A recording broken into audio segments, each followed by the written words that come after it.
안녕하세요. 축진먹입니다. 11라운드 박싱데이 이전 중간점검. 이제는 라리가의 차례까지 오게 되는데요. 사실 라리가는 뭐 박싱데이라는 표현을 쓰기보다는 이제 연말 시기라고 봐야겠죠. 어쨌든 라리가의 두 팀 레알 마드리드와 바르셀로나 중간점검 해보는 시간을 갖도록 하겠습니다. 먼저 첫 번째 현재 성적표입니다. 레알 마드리드는 리그 1위 10승 1무 1패고요. 승점 31점을 챙기고 있습니다. 챔피언스 리그에서는 7위고 3승 1패 승점 9점을 챙기고 있습니다. 바르셀로나 리그 2위고요. 9승 1무 2패 승점 28점. 챔피언스 리그 11위 2승 1무 1패 승점 7점입니다. 성적 자체는 뭐 시즌 시작 전에 많이들 예상하시듯이 두 팀의 양강체제가 이어지고 있고요. 또 최근에 바르셀로나가 바짝 따라온 느낌이 있어서 우승 경쟁이 더더욱 재밌어지고 있습니다. 먼저 레알 마드리드가 잘 되고 있는 것들을 한번 알아볼게요. 일단 첫 번째, 레알 마드리드는 여러 선수의 로테이션이 되게 잘 되고 있습니다. 부상 제외하고 서브 선수들의 경기력이 유지되고 있다는 거, 저는 이게 아주 큰 부분이라고 생각하고요. 사비 알론소 감독이 여러 선수를 계속 로테이션으로 활용하면서 뭔가 자연스러운 경쟁도 유도하고, 그 다음에 서브 선수들의 컨디션이 좋다는 건 결국에는 변수를 만들 수 있는 거거든요, 교체할 때. 그래서 레알 마드리드가 교체에서도 또 변수를 만들고 있는 점, 그런 것들이 저는 충분히 좋은 점이라고 생각합니다. 그 다음에 여름 이적 시장을 레알 마드리드가 되게 잘 보냈어요. 뭐 지금 데려와서는 그 선수들의 폼이 부침이 좀 있긴 하지만 어쨌든 가장 필요한 자리들을 적절하게 잘 데려왔던 것 같습니다. 그래서 뭐 당장 겨울에 보강할 스쿼드 자리는 없는 것으로 볼 수 있고요. 전체적으로는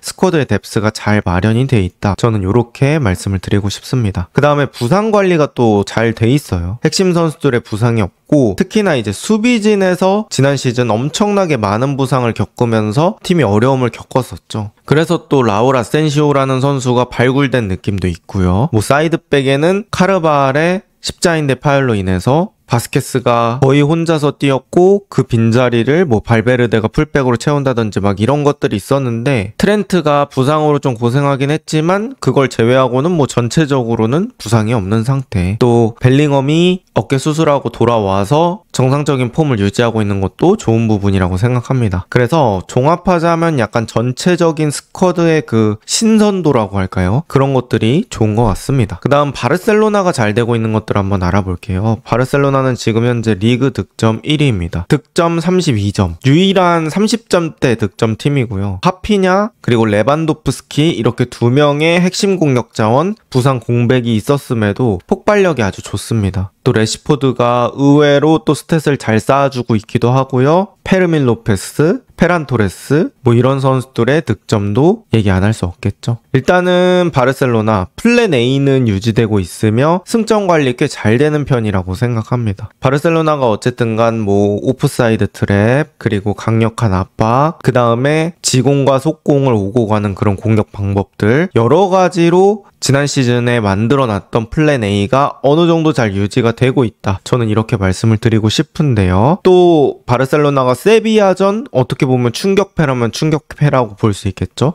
그때는 경기 내용도 그렇게 좋지 않아서 분위기가 많이 꺼질 수 있었거든요. 근데 바로 또 승리를 했고, 또 그 다음에 엘클라시코 있었는데 엘클라시코 지고 나서도 또 빠르게 반등을 하면서, 우리가 흔히 회복 탄력성이라고 하잖아요. 바르셀로나는 그런 회복 탄력성을 가지고 있는 팀이었다는 걸 충분히 입증할 수 있었던 그런 상황들이 있었습니다. 그리고 아까 말씀드렸던 바르셀로나의 공격 방법이 다양하다는 거, 지공과 속공이 잘 섞여서 플레이가 되기 때문에 라리가에서 본인들보다 체급이 낮은 팀 상대로도 좋은 경기를 할 수 있다는 게 저는 큰 장점인 것 같습니다. 다음 문제점을 한번 체크를 해볼게요. 일단 레알 마드리드의 문제점은, 저는 레알 마드리드가 경기 안 풀릴 때는 너무 개인 능력에 의존하는 느낌이 좀 있는 것 같습니다.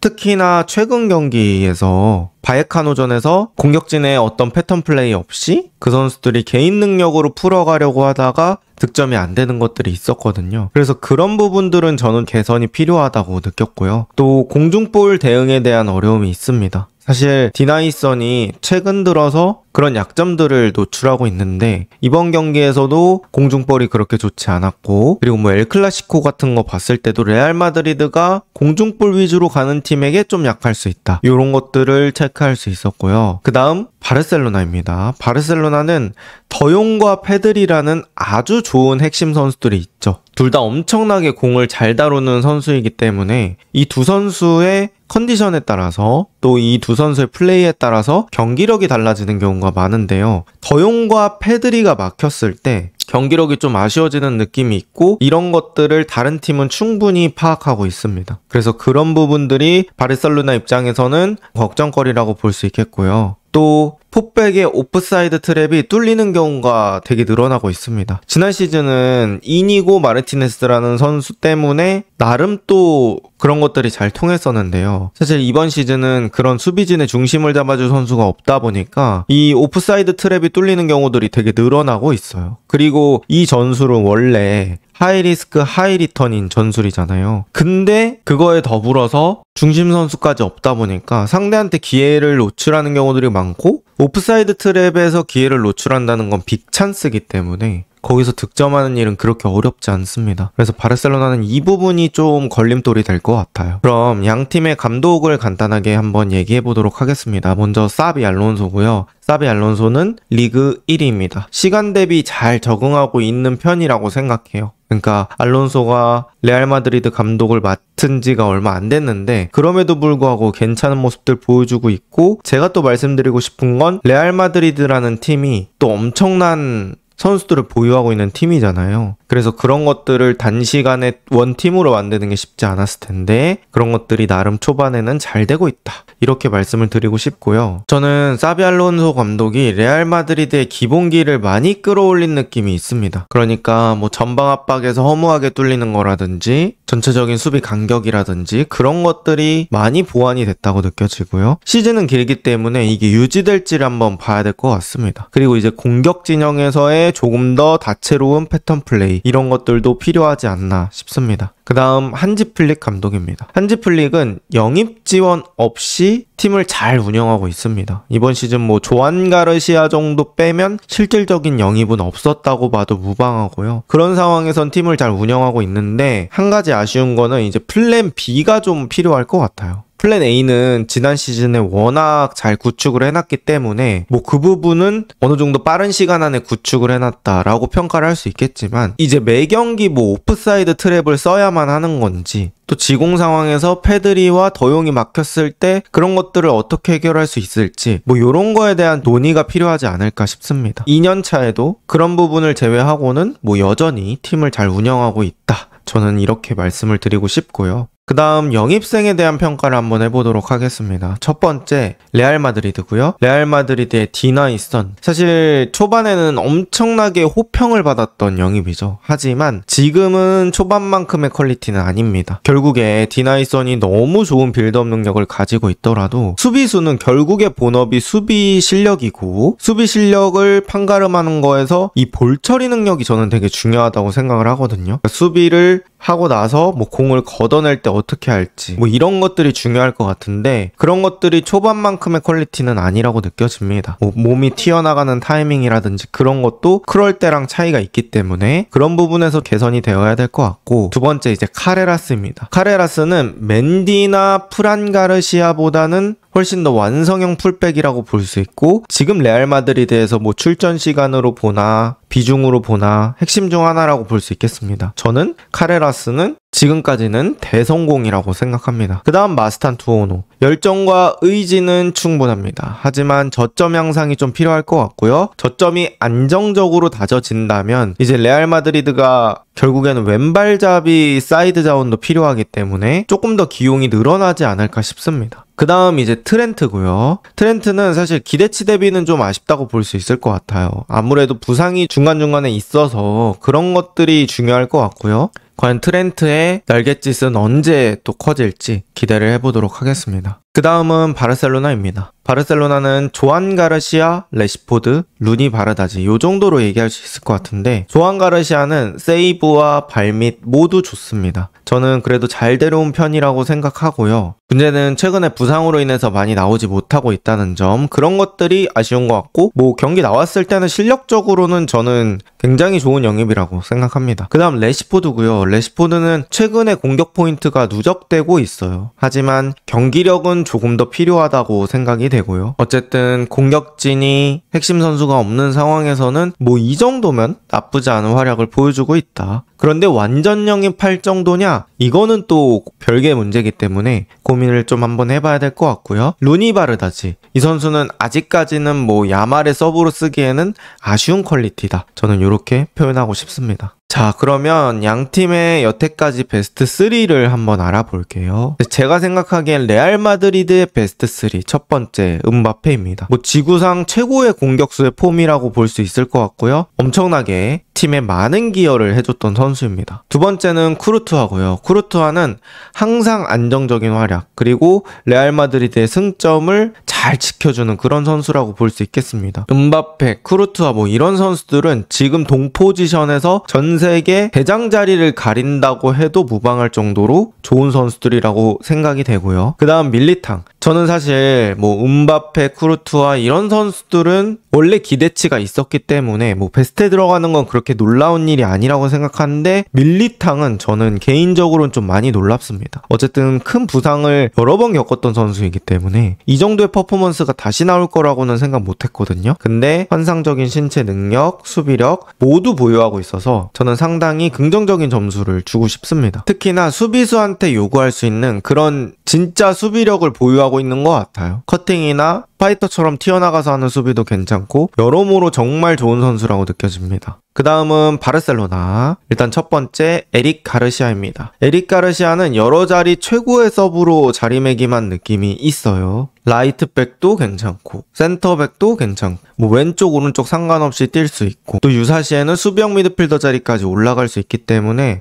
가르시아가 필드에 있음으로 인해서 여러 자리에 변수를 줄 수 있다는 거, 이런 것들은 바르셀로나한테 아주 큰 도움이 된다고 생각을 합니다. 그 다음 페드리고요. 페드리 이번 시즌도 역시 핵심이고 그냥 축구를 잘한다, 이렇게 평가를 하고 싶습니다. 특히나 페드리가 있을 때와 없을 때 이 바르셀로나 축구의 고급짐이라고 해야 될까요? 그런 부분들이 저는 많이 달라진다고 생각을 하고요. 그 다음 더용입니다. 더용은 부상 없이 페드리와 함께 중원을 잘 지켜주고 있기 때문에 더용은 저는 충분히 긍정적으로 평가할 수 있을 것 같고요. 이 두 명이 함께 나올 때 더더욱 시너지가 올라가는 것 같습니다. 사실 라민 야말이 물론 잘하는 선수는 맞습니다만 지난 시즌에 비해서 저는 개인적으로 지금까지는 아쉽다고 생각을 하거든요. 그래서 야말이 다시 한번 시동을 거는 그 타이밍이 생기면 뭐 충분히 베스트로 올라올 수 있는 선수라고 생각하고요. 그 시기가 또 바르셀로나한테는 중요할 것 같습니다. 그 다음 워스트 3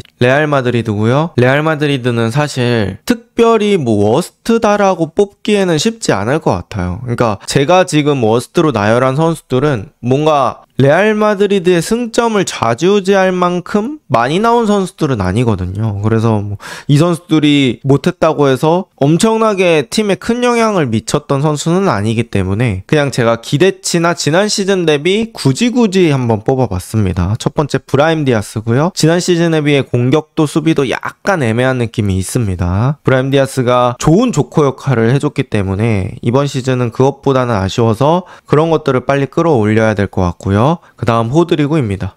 부상 없이 이제 알론소 체제에서는 스쿼드에서 제외된 자원일 것 같은데 호드리고도 조금 더 끌어올려주는 게 중요할 것 같고요. 그 다음 트렌트입니다. 트렌트는 기대치에 비해 기여도가 조금 낮은 느낌이 있습니다. 그래서 그런 것들을 조금 끌어올려줘야 되지 않을까 싶고요. 트렌트는 뭐 사실 경기 나왔을 때는 나쁘지 않았는데 어쨌든 트렌트가 보여줬던 그 풀백에서의 파괴력 이런 것들이 많이 나오진 않다 보니까 제가 워스트로 선정을 해봤고요. 그 다음 바르셀로나의 워스트 첫 번째는 쿤데입니다. 쿤데가 진짜 최악이다 뭐 이런 느낌은 아니에요. 근데 기대치 대비 아쉬운 거는 맞는 것 같고요. 지난 시즌에는 뭐 하키미와 함께 전 세계 풀백 1황을 가리던 선수였으니까 최근에 폼이 더더욱 아쉽다고 얘기할 수밖에 없을 것 같아요. 그 다음 올모입니다. 올모가 지난 시즌에 엄청나게 많은 시간을 나오진 않았더라도 나올 때마다 뭐 골 결정력이라든지 박스안 움직임, 뭐 번뜩임 이런 것들을 충분히 보여줬던 선수거든요. 근데 그런 부분들이 요새는 나오고 있지 않은 게 좀 아쉽다고 볼 수 있을 것 같고요. 카사도는 아쉬운 경합, 그리고 전체적인 컨디션 이슈, 뭐 이런 것들이 있는 것 같습니다. 간단 총평입니다. 레알 마드리드 먼저 얘기해보자면 레알 마드리드는 리그 되게 잘 하고 있는 것 같아요. 새 감독이고 첫 시즌이기 때문에